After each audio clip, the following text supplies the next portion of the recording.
আজকে অন্নপূর্ণা ভান্ডার নিয়ে মাননীয়াকে আমি দুটো কথা কইতেছি। এখন বলবেন যে যা এখনো চালুই হলো না তা নিয়ে আবার বক্তব্য কিসের? আসলে বক্তব্যটা আমার নয়, বক্তব্যটা হচ্ছে সাধারণ জনগণের কথা। সাধারণ জনগণের কথা তো শোনা আপনার কাজ, কারণ আপনারা যেহেতু জনগণকে সেবা করবেন বলেই এসেছেন। এবার সেটা হচ্ছে অন্নপূর্ণা ভান্ডার কেন যা এখনো চালু হয় না, ব্যাপারটা সেইখানেই যে আপনারা এখনো অন্নপূর্ণা ভান্ডারটা চালু করেন নাই কেন তাও আমরা জেনে গিয়েছি যে অনেক ভুয়ো ছিল, যেখানে ভুয়ো লক্ষ্মী ভান্ডার দেওয়া হতো বলে এখন আপনারা অন্নপূর্ণা দিতে পারছেন না। কিন্তু আপনাদের কথা থেকে আপনারা সরে গেলে তো হবে না।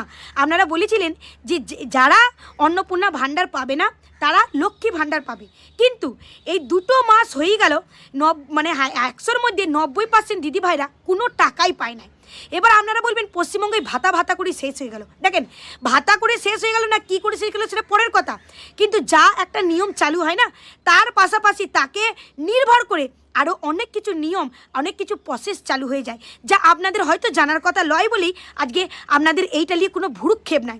এবার আমি বলি, একটুখানি কথাটা খুলি বলি। আসলে ওই যে 1,500 টাকা দিদিভাইরা পেত না, মানে লক্ষ্মীর ভাণ্ডার, সেই টাকাকে ভিত্তি করে হাজারো মহিলা মানে লোন নিয়ে বসে আছে। লোন মানে আগের মাসে এবং এ মাসে 2 মাস হয়ে গেল তারা কোনো লোন পরিশোধ করতে পারে না। কেন? কারণ তারা সেই 1,500 টাকাটা হাতে পায় নাই। এবার আপনারা বলবেন এই 1,500 টাকার ভিত্তিতে কেবল লোন? হ্যাঁ, কারণ গোষ্ঠী নামক একটা দল হয়, যে দল থেকে মহিলারা 10,000, 15,000, 20,000 টাকা করে তাদের সাধ্য মতো সেই টাকাটা নেয় এবং এই লক্ষ্মী ভাণ্ডারকে ভিত্তি করে তারা সেটা নিয়েছিল এবং শোধ করার পরিকল্পনাও করেছিল। কিন্তু আগামী 2 মাস হয়ে গেল তারা কিন্তু টাকাটা দিতে পারছে না। তা আপনারা বলেছিলেন যে এই অন্নপূর্ণা ভাণ্ডারে 3,000 টাকা দেবেন। দিদি ভাইরা ভাবলো ঠিক আছে 1 মাস নাই দিক, পরের মাসে আমি 2টো করে শোধ করে দেবো, কিন্তু সেটাও হইল না। তাই আপনারা একটু ভেবে দেখবেন যে সাধারণ জনগণ কেন বারে বারে এই কথাটা কইছে। কারণ আমাদের মতো মহিলারা লয়, আরও নিম্ন শ্রেণীর মহিলারা আছে যিনারা কিন্তু এই টাকাকে ভিত্তি করে লোন নিয়ে বসে আছে। তাই আপনারা যত সম্ভব চেষ্টা করুন এই টাকাটা দিয়ে দেওয়ার। তাদের মিলা সমস্যার মধ্যে আছে। আপনি সরকার সাধারণ জনগণের সমস্যার সমাধান করাটাই হচ্ছে আপনার কর্তব্য। আপনার কর্তব্যে আপনি দৃঢ় থাকবেন, এই বিশ্বাস, এই সম্মানই আপনার উপরে আমাদের আছে। তাই আশা করি এইটা একটু খুঁটিয়ে দেখবেন। পলিটিক্স করতে হয় তাহলে বিজেপির নেতাদেরকে একটা তো ভিশন ক্লিয়ার রাখতে হবে।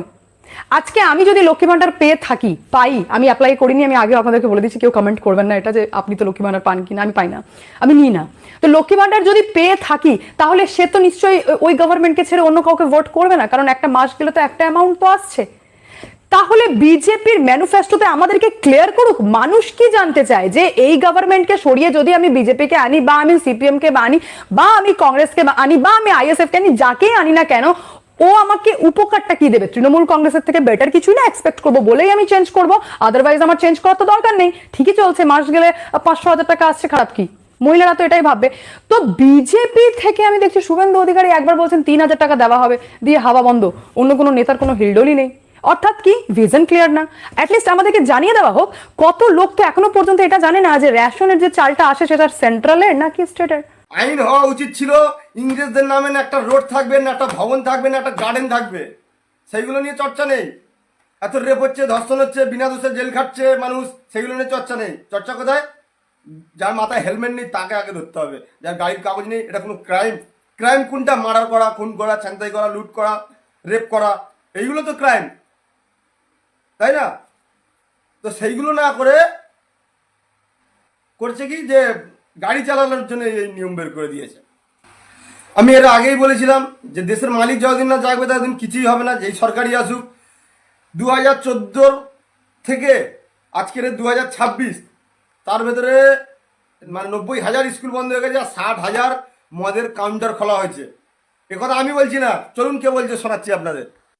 पर मैं आपको याद दिला दूं मोदी जी, आपके आने के बाद 90,000 स्कूल बंद हुए, 90,000 स्कूल, लेकिन आपके आने के बाद 60,000 शराब के ठेके खुले हैं।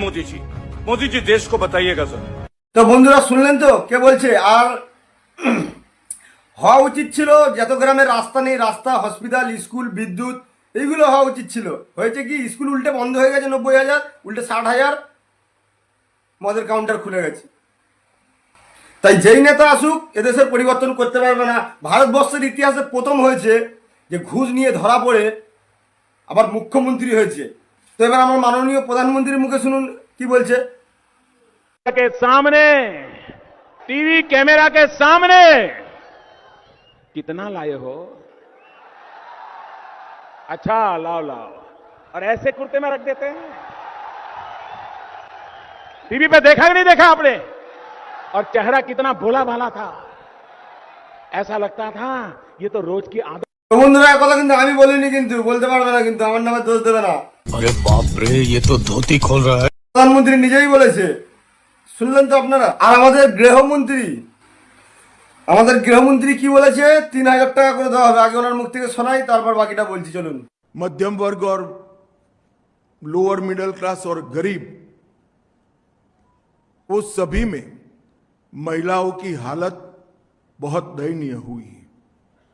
जब तक ये गड्ढा नहीं भरता है तब तक भारतीय जनता पार्टी की सरकार हर महीने 1 से 5 तारीख के अंदर 3,000 रुपया हर माता के बैंक अकाउंट में ट्रांसफर करेंगे। তো 3,000 টাকা করে দেওয়ার কথা বলেছে। তো 3,000 টাকা করে দেবে। টাকা মানে হচ্ছে কি সোনা, টাকা মানে হচ্ছে কি কাগজের টুকরো নয়।